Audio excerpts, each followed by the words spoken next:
I was taught the 5 C's of historical thinking, a method for how we as students of history should approach events, concepts, or people in the past.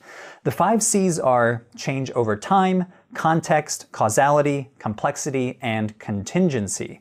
Change over time is not complicated. It's a reminder that even if a name like Satan appears in a 6th century text like Job and a 1st century CE document like the Gospel of Matthew, we should check ourselves, remind ourselves that things change over time. The concept of Satan in these 2 documents are separated by half a millennium, and almost certainly changed during those 2 time periods. The 2nd C is context, which reminds us that concepts like Satan evolved within an interrelated network of societal, cultural, and political influences. Then we have causality and complexity. Figuring out causality is difficult because, as the historians Thomas Andrews and Flannery Burke write, scientists can repeat experiments again and again to figure out cause and effect.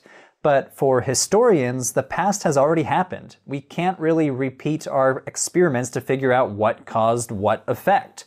So in order to figure out causality, we need to rely on logic and probability rooted in the study of primary source documents. But then there is complexity. Complexity is the reminder that everything has multiple factors. It would be way too simplistic to say Zoroastrianism caused the concept of Satan, because reality is always messier and more complicated than that. And finally, contingency, probably the most difficult concept in the 5C framework.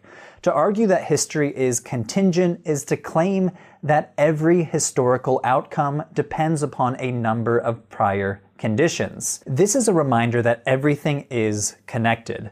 The Babylonians conquered the kingdom of Judah, then they carried them into exile, then the Achaemenids conquered the Babylonians, and then they allowed the Judeans to return.